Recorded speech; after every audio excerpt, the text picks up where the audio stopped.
नमस्कार मित्रों, मैं प्रियंका स्वागत करती हूँ आप सभी का आपके अपने YouTube channel smart study classes 77 पर। मित्रों, हम कर रहे हैं तैयारी NTA नेट JRF की। तो उसी क्रम में मैं सॉल्व करवा रही हूँ आपको पुराने जितने भी प्रश्न पत्र हैं उनको। आज का हमारा जो ये प्रश्न पत्र है वह है दिसंबर 2012 का सेकंड पेपर। कौन सा पेपर है ये? Second paper. आप जानते हैं कि पहले 3 पेपर हुआ करते थे आपके नेट के एग्ज़ाम में। पहला फर्स्ट पेपर जो होता था वो कॉमन होता था, यानी सबके लिए होता था, और सेकंड और थर्ड पेपर आपके सब्जेक्टिव हुआ करते थे। वर्तमान में ये दोनों को मिला करके एक कर दिया गया है। अब केवल 2 ही पेपर होते हैं, फर्स्ट और सेकंड। तो आज हम सॉल्व करने वाले हैं दिसंबर 2012 का सेकंड पेपर। ठीक है मित्रों, हम जानेंगे उससे कौन से प्रश्न पूछे गए थे। यदि आपने इसके पहले के वीडियोस नहीं देखे हैं तो आप हमारे चैनल की प्लेलिस्ट में जाकर के उसे देख सकते हैं। चलिए हम आगे बढ़ते हैं अपने प्रश्न पत्रों के क्रम में। ये रहा हमारा प्रश्न पत्र। तो इसमें पहला प्रश्न आपको आपकी स्क्रीन पर नजर आ रहा होगा। सरहपा का संबंध निम्न में से किससे है? सिद्ध साहित्य से है, रासो काव्य से है, नाथ साहित्य से, या फिर जैन काव्य से है? तो इसका जो सही आंसर हो जाएगा वह हो जाएगा सिद्ध साहित्य। ये देखिए आपको स्पष्ट तौर पर यहाँ पर दिख रहा होगा। मित्रों, मैं आपको ये बता देना चाहती हूँ, यदि आप हमारी इस क्लास की PDF लेना चाहते हैं तो हमारा टेलीग्राम चैनल जो है, जो कि स्मार्ट स्टडी क्लासेस 77 के नाम से है, आप उसे ज्वाइन कर सकते हैं। वहाँ पर हम अपनी कक्षाओं से संबंधित सभी PDF को दे दिया करते हैं। चलिए आगे बढ़ते हैं। निम्नलिखित में से कौन अष्टछाप के कवि नहीं है? बताइए आप, निम्नलिखित में से अष्टछाप के कवि नहीं है, कौन से नहीं है? तो सूरदास नहीं है, कुंभन दास नहीं, नंददास नहीं, या फिर सुंदरदास नहीं। तो आप जानते हैं सुंदरदास जो है वो अष्टछाप के कवि नहीं है। अष्टछाप के कवियों को भी आप पूरा याद कर लीजिए, क्योंकि यह प्रश्न बहुत ही अच्छा है और आपकी परीक्षाओं में अधिकतर पूछा जाता रहा है। बिहारी किस धारा के कवि हैं? आपका अगला प्रश्न आ जाता है। तो आप जानते हैं बिहारी जो थे वो रीति सिद्ध कवि थे। प्रेमचंद किस प्रवृत्ति के उपन्यासकार हैं? तो प्रेमचंद जी को आदर्शोन्मुखी यथार्थवादी उपन्यासकार कहा जाता है। अमृतलाल नागर के जीवनी परक उपन्यास खंजन नयन में किसके जीवन का चित्रण किया गया है? तो सूरदास जी के जीवन का चित्रण इसमें किया गया है। आप खंजन नयन से भी इसका अंदाजा लगा सकते हैं। इसके अलावा इसका एक और उपन्यास है मानस के हंस, जो कि तुलसीदास जी पर लिखा गया है। आगे प्रश्न आपसे पूछा जा रहा है यहाँ पे, अंग्रेजी स्वच्छंदतावादी काव्य का प्रभाव हिंदी की किस काव्यधारा पर दिखाई देता है? यहाँ पर स्पष्ट तौर पर आपको जाना होगा। इस प्रकार का प्रभाव जो है आपके छायावादी कविताओं पर मिल जाता है। दुख ही जीवन की कथा रही, क्या कहूँ आज जो नहीं कही। उपरोक्त पंक्तियाँ किस कविता से उद्धत हैं? तो यह पंक्तियाँ जो है वो सरोज स्मृति से ली गई हैं, और सरोज स्मृति को हिंदी साहित्य का पहला शोक गीत कहा जाता है। ये तीनों रचनाएं आप जानते हैं राम की शक्ति पूजा किसकी है? निराला की है। कुकुर मुत्ता भी निराला जी की है। मित्रों, निराला जी को जो जीवन था बहुत ही संघर्षपूर्ण रहा था, और सरोज स्मृति इन्होंने अपनी पुत्री के याद में लिखी थी, जिसकी असामयिक मृत्यु हो गई थी। रस आखेटक के रचनाकार कौन है? तो रस आखेटक के रचनाकार हो जाते हैं आपके कुबेरनाथ राय जी। चलिए हम आगे बढ़ते हैं और देखते हैं कि आगे कौन सा प्रश्न पूछा गया था यहाँ पर आपसे। निम्न में से कौन सी हरिशंकर परसाई की रचना नहीं है? जी हाँ मित्रों, आपको नहीं शब्द पर विशेष ध्यान देना है। जैसा कि मैं आपको प्रत्येक वीडियो में बताती रहती हूँ, विकलांग श्रद्धा का दौर ये भी है, हरिशंकर परसाई की ठिठुरता हुआ गणतंत्र भी है, प्रेमचंद के फटे जूते भी हैं, किंतु जीप पर सवार इल्लियाँ यह हरिशंकर परसाई जी की रचना नहीं है। हरिशंकर परसाई जी जो थे वो बहुत ही अच्छे व्यंग्यकार थे। उनकी रचनाएं व्यंग्य परक हुआ करती थी। एक बूंद सहसा उछली किस विधा की रचना है? तो एक बूंद सहसा उछली यह जो है वो यात्रा वृत्तांत है। आलोचक के मुख से किस आलोचक के व्याख्यानों का संकलन है? तो यह है आपके नामुअर सिंह के व्याख्यानों का संकलन। आगे बढ़ते हैं मित्रों। समय देवता किस कवि की कविता है? समय देवता नरेश मेहता जी की कविता है। ऑफ ग्रामेटोलॉजी के लेखक कौन है? Jack Derrida. जैक डेरिडा जो है बहुत ही महत्वपूर्ण है आपके लिए। अभी आपकी TGT की जो परीक्षा हुई थी 2021 वाली, उसमें भी इसका सिद्धांत पूछा गया था। तो आप जरूर से जरूर सभी पाश्चात्य विद्वानों को भी पढ़ के रखिए। फिलहाल आप यदि आप हमारे चैनल से जुड़ गए हैं तो हम तो आपको अवश्य ही इसको पढ़ाएंगे। अभी हम पुराने प्रश्न पत्रों को सॉल्व करें। जैसे ही हमारे एक क्रम खत्म होता है हम और भी वीडियोज आपके लिए लेके आएंगे। ठीक है मित्रों, पूरा का पूरा पाठ्यक्रम जो है हम आपको कवर करवाएंगे। चलिए देखते हैं हम इसको। निम्नलिखित में से कौन मार्क्सवादी आलोचक नहीं है? यानी ये एक प्रश्न तो आपको यहाँ पर बन जा रहा है पहले से। उपरोक्त जो तीनों हैं ये सभी मार्क्सवादी हैं, यानी शिवदान सिंह चौहान जी मार्क्सवादी हैं, शिव कुमार मिश्र भी है और प्रकाश चंद्र गुप्त भी है, जबकि राम स्वरूप चतुर्वेदी जो है वो मार्क्सवादी लेखक या आलोचक नहीं है। मेरे राम का मुकुट भीग रहा है, यह किसकी रचना है? यह बहुत ही प्रसिद्ध रचना है आपके विद्यानिवास मिश्र जी की। चितवन की छाव इन्हीं की है। निम्नलिखित में से कौन सी आलोचना कृति विजय देव नारायण शाही की है? विजय देव नारायण शाही की जो रचना है वह जायसी नाम से इन्होंने लिखी है। खड़ी बोली के विकास में फोर्ट विलियम कॉलेज का विशिष्ट योगदान है, क्योंकि उसके बारे में 3 कथन दिया गया। आपको कूट की सहायता से बताना है कौन सा सही है और कौन सा गलत है। पहला देखते हैं, अंग्रेजों ने खड़ी बोली के विकास को प्रमुखता दी। यह बिल्कुल सही है। खड़ी बोली के प्रशिक्षण से विविध साहित्यिक विधाओं में सृजन हुआ। खड़ी बोली में साहित्यिक लेखन युग की आवश्यकता थी। इसमें आपको जो ए और 3 है वो तो सही हो जाता है, लेकिन जबकि जो यहाँ पर 2 नंबर दिया गया है ये गलत है, यह सही नहीं है। चलिए हम आगे के प्रश्नों को देखते हैं। बहुत ही अच्छे प्रश्न हैं और आपकी परीक्षा के लिए अत्यंत उपयोगी साबित होने वाले हैं। नीचे दिए गए कथनों को ध्यानपूर्वक पढ़कर कूट की सहायता से उत्तर का चयन करें। तो बताइए, इसमें 2 कूट दिए गए हैं और आपको बताना है यहाँ पर कौन सा सही है कौन सा नहीं है। तो ब्रज भाषा में गीतात्मकता स्वाभाविक रूप से आ जाती है। ब्रज भाषा में परुष वर्णों का अभाव है। परुष का मतलब होता है कठोर। तो यहाँ पर ये जो कथन है दोनों ही कथन आपके सही हो जाते हैं। अगला आपको ध्यानपूर्वक बताना है पढ़ करके। कूट वाला प्रश्न ये भी है, नई कविता में नए मनुष्य की प्रतिष्ठा हुई है। दूसरा दिया गया है, नई कविता में व्यक्त मनुष्य का द्वंद्व अंशतः आयातित है। आयातित मतलब होता है आया हुआ। तो यहाँ पर आपको ये दोनों ही कथन सत्य हैं। छायावाद की निम्नलिखित विशेषताएं हैं, इनकी विशेषताएं कौन कौन सी सही हैं कौन सी नहीं है आपको यहाँ पर बताना है। 4 नंबर दिए गए यहाँ पे। आत्मानुभूति की अभिव्यक्ति, साम्राज्यवाद के प्रति विद्रोह, सौंदर्य के प्रति अत्यधिक आकर्षण, छायावाद रहस्यवाद का पर्याय है। इसमें 1, 2, 3 पूरे सही हैं और जो 4 है वह आंशिक सही यानी पूर्ण रूप से सत्य नहीं है। चलिए आगे बढ़ते हैं। आगे प्रश्न पूछा गया था आपका, निम्नलिखित इतिहास ग्रंथों का काल क्रमानुसार सही क्रम क्या है? हिंदी साहित्य का आलोचनात्मक इतिहास, हिंदी साहित्य की भूमिका, हिंदी साहित्य का इतिहास और मिश्र बंधु विनोद। इनमें सबसे पहले आप ध्यान से पढ़िए, सबसे पहले कौन से लिखा गया? तो लिखा गया आपका मिश्र बंधु विनोद। मिश्र बंधुओं द्वारा लिखा गया था ना ये। हिंदी साहित्य का इतिहास, फिर हिंदी साहित्य की भूमिका और हिंदी साहित्य का आलोचनात्मक इतिहास, या इसका सही अनुक्रम है। अनुक्रम वाला जो प्रश्न है वह यूजीसी का फेवरेट क्वेश्चन हो जाता है। चलिए अब आप बताइए, गोस्वामी तुलसीदास की रचनाओं का सही अनुक्रम क्या होगा? यहाँ पर 4 रचनाएं दी गई हैं इनकी, गीतावली, दोहावली, विनय पत्रिका और रामचरितमानस। तो सबसे पहले इन्होंने क्या लिखा था? सबसे पहले उन्होंने लिख दिया था गीतावली, उसके बाद लिखा रामचरितमानस, फिर लिखा दोहावली, उसके बाद विनय पत्रिका। तो यहाँ पर कौन सा सही हो जाएगा आपका? ऑप्शन नंबर कौन सा सही होगा बताइए आप? ऑप्शन नंबर ए ही सही होगा। यहाँ पर थोड़ा सा गड़बड़ दिया गया था उस प्रश्न पत्र में, तो आप समझेंगे इसको। ठीक है मित्रों, चलिए आगे बढ़ते हैं। जन्मतिथि की दृष्टि से द्विवेदी युग की कविताओं का जो सही अनुक्रम है वह कौन सा है? अवधर सिंह उपाध्याय हरियोत का जन्म पहले हुआ था, तत्पश्चात आ जाते हैं आके मैथिली शरण गुप्त जी, फिर श्रीधर पाठक, उसके बाद रामनरेश त्रिपाठी। यह कवियों का सही अनुक्रम है। विस्तृत जानकारी के लिए आप हमारे चैनल पर बने रहिए। हम आपको जब कभी का परिचय पढ़ाएंगे तो उसमें आपको ये सारी चीजें कवर हो जाएंगी। चलिए आगे बढ़ते हैं। आधुनिक हिंदी की निम्नलिखित कृतियों का प्रकाशन काल की दृष्टि से सही अनुक्रम क्या है? आपको बताना है। यहाँ पर दी गई है आपको उर्वशी, कनुप्रिया, यशोधरा और आत्मजयी। यहाँ इसका सही अनुक्रम। मित्रों आपका समय ज्यादा ना लगे इसलिए मैं यहाँ पर जो सही उत्तर है वही बताते हुए चलती हूँ, क्योंकि हम जो है पुराने प्रश्न पत्रों को सॉल्व कर रहे हैं, कोई एमसीक्यू नहीं करवा रहे। ठीक है मित्रों, हम कर रहे हैं यहाँ पर पीवाईक्यू। तो पीवाईक्यू में मैं आपको सिर्फ आंसर ही बताते चलती हूँ, ज्यादा व्याख्यान नहीं दे रही हूँ। निम्नलिखित पाश्चात्य समीक्षकों का जन्म की दृष्टि से सही अनुक्रम क्या है?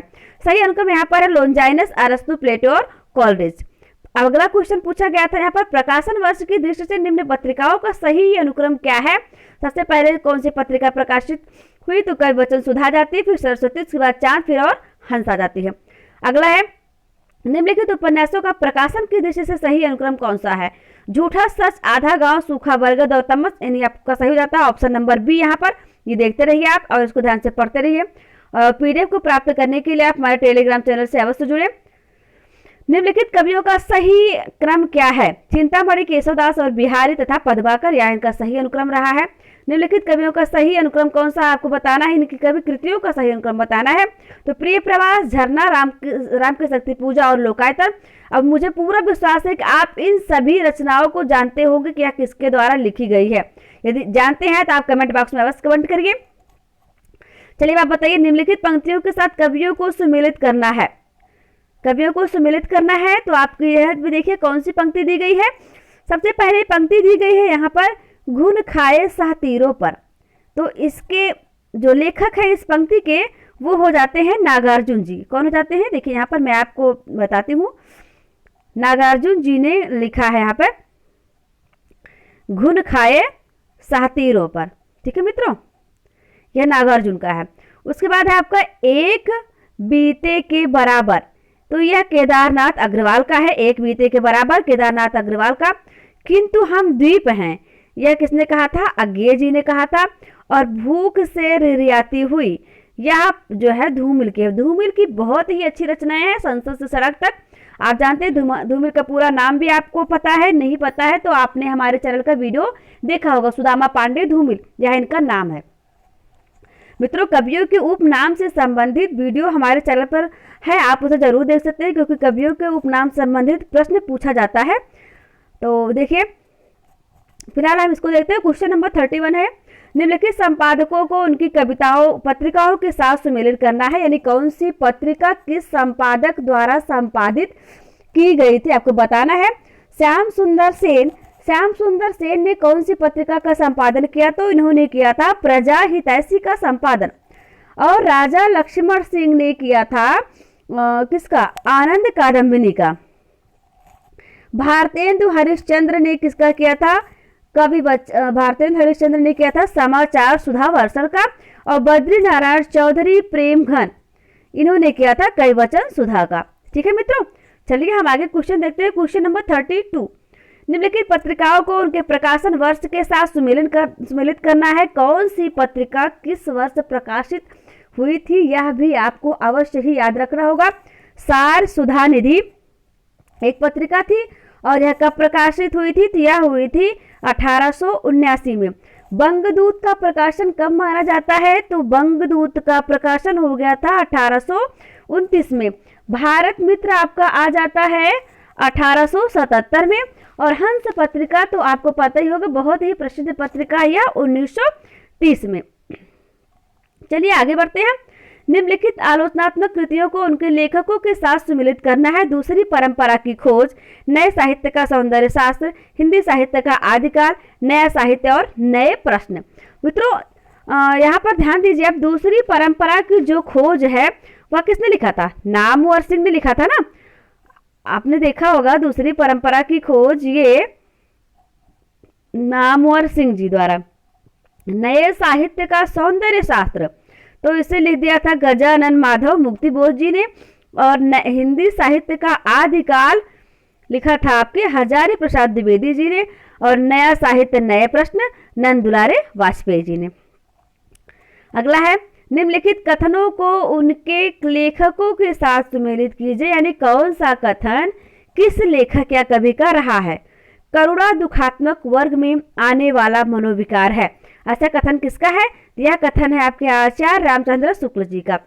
मनुष्य की श्रेष्ठ साधनाएं ही संस्कृति हैं, यह किसने माना? हजारी प्रसाद द्विवेदी जी ने माना। छायावाद स्थूल के प्रति सूक्ष्म का विद्रोह है, ऐसा माना है डॉक्टर नगेंद्र ने। भक्ति आंदोलन एक जाति और जनवादी आंदोलन है, ऐसा कहा था रामविलास शर्मा जी ने। ठीक है मित्रों, निम्नलिखित कृतियों को उनकी विधा के साथ सुमेलित करना है। लहरों के राजहंस, आधा गांव, तुम चंदन हम पानी और मुर्दहिया। लहरों के राजहंस आपको बताना है यह कौन सी विधा है। तो लहरों के राजहंस की जो विधा है वह नाटक है। लहरों के राजहंस नाटक है। तत्पश्चात हम देखेंगे कि आधा गांव राही मासूम रजा का उपन्यास है। तुम चंदन हम पानी यह हो जाता है निबंध। और मुर्दहिया आत्मकथा ओम प्रकाश वाल्मीकि जी की। आप जानते हैं आजकल लगभग नेट के जो पेपर हो रहे हैं उसमें हर साल इससे संबंधित कुछ न कुछ प्रश्न पूछा था। जैसे इस बार पात्र पूछ लिया गया था, पिछली बार उसके लेखक पूछे गए थे, तो आप जरूर देखिए इसको। निम्नलिखित उपन्यासों को उनके पात्रों के साथ सुमिलित करना है। गबन, नदी के द्वीप, मैला आंचल, बाणभट्ट की आत्मकथा। तो गबन की पात्र आपने पढ़ा होगा, कौन थी? जालपा थी ना, जिसे गहनों से बहुत प्रेम था उसके पति रमानाथ ने। और नदी के द्वीप, नदी के द्वीप का जो पात्र है वह भुवन है। और मैला आंचल का पात्र आप जानते हैं डॉक्टर प्रशांत हैं। बाणभट्ट की आत्मकथा की पात्र निपुणिका थी। यह सभी आपके लिए अत्यंत आवश्यक है। निम्नलिखित पात्रों को नाटकों के साथ सम्मिलित करना है, यानी कौन सा पात्र किस नाटक का है। पहला आपका दिया गया सिंहरण। सिंहरण जो है वो चंद्रगुप्त नाटक का पात्र है, जो कि जयशंकर प्रसाद द्वारा लिखा गया था। और युयुत्सु पात्र है अंधा युग का। जुनेजा पात्र है आधे अधूरे का। और दक्ष जो है वो पात्र है एक कंठ बिस्पाई की। चलिए आगे बढ़ते हैं। निम्नलिखित रचनाओं को उनके सिद्धांतों के साथ सुमिलित करना है, यानी भट्ट लोड़ट का सिद्धांत कौन सा था, शंकुक का कौन सा था, अभिनवगुप्त का और भट्ट नायक का। तो भट्ट लोड़ट का सिद्धांत था आरोपवाद और शंकुक का सिद्धांत था क्या, अनुमितिवाद। अभिनवगुप्त का सिद्धांत था अव्यक्तिवाद और भट्ट नायक का सिद्धांत था भुक्तिवाद, भट्ट से भुक्तिवाद। निम्नलिखित आचार्यों को उनको कालखंड के साथ सुमिलित करना है, यानी भामा का जन्म काल कब था, क्षेमेंद्र का कब था, विश्वनाथ का कब था और पंडित राज जगन्नाथ का कब था। तो आपके जो भामा हैं, भामा माने जाते हैं 6ठी शताब्दी के कवि या लेखक आचार्य, ये माने जाते हैं 6ठी शताब्दी के आचार्य। उसके बाद आपके आ जाते हैं क्षेमेंद्र। क्षेमेंद्र को 11वीं शताब्दी का माना जाता है और विश्वनाथ को 14वीं शताब्दी का, तथा पंडित राज जगन्नाथ जो है वो 17वीं शताब्दी के आचार्य रहे हैं। चलिए आगे बढ़ते हैं और आगे है हमारा क्वेश्चन नंबर 40, जो कि यहाँ पर आपको क्या है, कूट वाले प्रश्न है। मित्रों, कूट वाले प्रश्न बहुत ही फंसाने वाले रहते हैं, जैसे स्थापना और तर्क वाला रहता है। एक स्थापना दी जाएगी और एक तर्क के रूप में दिया जाएगा, फिर आपसे पूछा जाएगा कौन सा सही है, यानी स्थापना सही है या फिर तर्क सही है या फिर दोनों सही है। यानी यदि आपका स्थापना सही होता है और तर्क गलत होता है तब आप ऑप्शन नंबर ए टिक लगाएंगे, यानी वो तो आपको डिस्क्रिप्शन में दिया रहेगा कि आपको कैसे कैसे करना है इसको। चलिए हम आगे बढ़ते हैं। क्वेश्चन नंबर 40, स्थापना दिया गया, किसी व्यक्ति का लोभ उस व्यक्ति से केवल बाह्य संपर्क रखकर ही तुष्ट नहीं हो सकता, उसके हृदय का संपर्क भी चाहता है। इसका तर्क दिया गया है लोभ प्रेम का मूल है। तो इसमें आपको जो ए ऑप्शन है वो सही है और आर यानी तर्क इसका गलत है। आगे देखते हैं। भरत मुनि के अनुसार स्थायी भाव ही रस रूप में परिणत होता है। इसका तर्क दिया गया कि उनके प्रसिद्ध रस सूत्र में स्थायी भाव का स्पष्ट उल्लेख है, यानी पर यहाँ पर ये दोनों ही ऑप्शन सही हो जाते हैं, ए और बी दोनों ही सही हैं। चलिए आगे बढ़ते हैं। स्थापना बिनु पग चले सुने बिनु काना असंगत अलंकार का उदाहरण है और इसका तर्क दिया गया असंगत अलंकार में कारण के बिना ही कार्य हो जाता है। यह जो है दोनों ही सही हैं। स्थापना अगला है, यहाँ पे भाषा वैज्ञानिकों की दृष्टि से हिंदी और उर्दू अलग अलग भाषाएं हैं, उनका व्याकरण भी एक ही है। यहाँ पर भी आपका दोनों ही सही हो जाता है, यानी स्थापना भी सत्य है और तर्क भी सत्य है। अगला हम देखते हैं। यहाँ पर दिया गया है मैथिली संविधान की 8वीं अनुसूची में शामिल भाषा है। इसका तर्क है इसके शामिल होने से हिंदी भाषियों की संख्या में वृद्धि हुई। यहाँ पर इसका जो स्थापना है वो तो सही है, किंतु इसका तर्क जो है वो गलत है। चलिए आगे देखते हैं। पूछा गया था यहाँ पे आपसे स्थापना के रूप में, हमारे मत में हिंदी और उर्दू दो बोली न्यारी न्यारी हैं। यह कथन शिव प्रसाद सितारे हिंद का है। तर्क था इसका, यह कथन ईस्ट इंडिया कंपनी की भाषा नीति के विरुद्ध है। यानी यहाँ पर ये दोनों ही सही है, आपका स्थापना भी सत्य है और तर्क भी सत्य है। चलिए अब एक गद्यांश से पूछा गया था और गद्यांश से आपको 5 प्रश्नों के उत्तर देने थे। गद्यांश के क्वेश्चन अभी भी आते हैं आपके नेट के एग्जाम में। चलिए देखते हैं। यूरोपीय उपन्यास के विकास में पूंजीवादी अर्थतंत्र और मध्य वर्ग का योगदान बहुत महत्वपूर्ण माना जाता है और अक्सर इस अवधारणा को हिंदी उपन्यास के इतिहास पर भी चस्पा कर दिया जाता है, पर हिंदी क्षेत्र की परिस्थितियों को देखते हुए हिंदी उपन्यास के संबंध में इस सामान्यीकरण को संगत नहीं माना जाता। 1870 से 90 ईस्वी की अवधि में हिंदी क्षेत्र में न तो पूंजीवादी अर्थतंत्र का कोई वर्चस्व था, न ही कोई मजबूत मध्यवर्ग पैदा हुआ था। इस समय भारत ब्रिटिश उपनिवेशवाद के चंगुल में तड़फड़ा रहा था और एक विदेशी पूंजीवादी उसका चौतरफा शोषण कर रहा था। इस विदेशी पूंजीवाद की भाषा अंग्रेजी थी। इस व्यवस्था के पोषक और सहायक के रूप में अंग्रेजी पढ़ा लिखा वर्ग मध्य वर्ग वजूद में आ रहा था, पर वह अधिकतर अहिंदी भाषी विशेष रूप से बंगला भाषी था। दरअसल हिंदी उपन्यास हिंदी भाषी जनता की राष्ट्रीय आकांक्षाओं की अभिव्यक्ति था। ये तो रहा गद्यांश। अब इस पर आधारित प्रश्न जो है वो उनके उत्तर आपको देने हैं। पूंजीवादी अर्थतंत्र और मध्य वर्ग ने साहित्य की किस विधा के विकास में महत्वपूर्ण योगदान दिया? तो जैसा कि आपने उपरोक्त गद्यांश पढ़ा होगा तो उसके हिसाब से इसका जो जवाब होगा हिंदी उपन्यास। मित्रों, गद्यांश को हल करते समय आपको इस बात का विशेष ध्यान रखना है कि आपको इसका जवाब उस गद्यांश के अनुसार जो होता है वही देना है, अपने मन से या अपना तर्क लगाकर उसका जवाब नहीं देना है। हिंदी उपन्यास के संबंध में किस सामान्यीकरण को संगत नहीं माना जा सकता? इसका जो सही जवाब है वो हो जाता है हिंदी उपन्यास पूंजीवाद की देन है, यानी जो और तीनों है वो सही हैं और ये ऑप्शन नंबर बी गलत है। 1870 से 90 ईस्वी की अवधि में हिंदी क्षेत्र में किस अर्थतंत्र का वजूद नहीं था? तो पूंजीवादी अर्थतंत्र का वजूद नहीं था। 1870 और 90 ईस्वी की अवधि में भारत किसके चंगुल में तड़फड़ा रहा था? आप जानते ही उस वक्त हमारे देश में ब्रिटिश हुकूमत हुआ करती थी, तो ब्रिटिश उपनिवेशवाद इसका सही जवाब हो जाता है। हिंदी उपन्यास किसकी राष्ट्रीय आकांक्षाओं की अभिव्यक्ति था? तो हिंदी भाषी जनता की। मित्रों, यह रहा जून 2012 का सेकंड पेपर जो अभी हमने हल किया, जिसमें 50 प्रश्न थे। आप जानते ही हैं सेकंड पेपर में 50 प्रश्न होते हैं, जबकि थर्ड में जो होता है वो 75 होता है, यानी कि 75 क्वेश्चन होते हैं। आपको सभी के सभी हल करने होते थे। ये पहले का था, अभी नहीं है। अभी तो 100 प्रश्न हुआ करते हैं आपके। 50 प्रश्न आपके फर्स्ट पेपर में होते हैं और 100 प्रश्न होते हैं आपके सेकंड पेपर में। ठीक है मित्रों, तो आशा है कि आपको हमारी ये क्लास बहुत पसंद आई होगी और आपकी परीक्षा के लिए अत्यंत ही उपयोगी क्लास साबित होगी। मित्रों, आगे की कक्षाओं को ज्वाइन करने के लिए आप हमारे टेलीग्राम चैनल से अवश्य जुड़ें। वहां पर हम आपको इसकी PDF दे देंगे। ठीक है मित्रों, तो आप स्वस्थ रहिए, मस्त रहिए, अपना और अपनों का ख्याल रखिए, पढ़ते रहिए, पढ़ाते रहिए। हम मिलेंगे आपसे अगले वीडियो में। तब तक के लिए जय हिंद, जय भारत।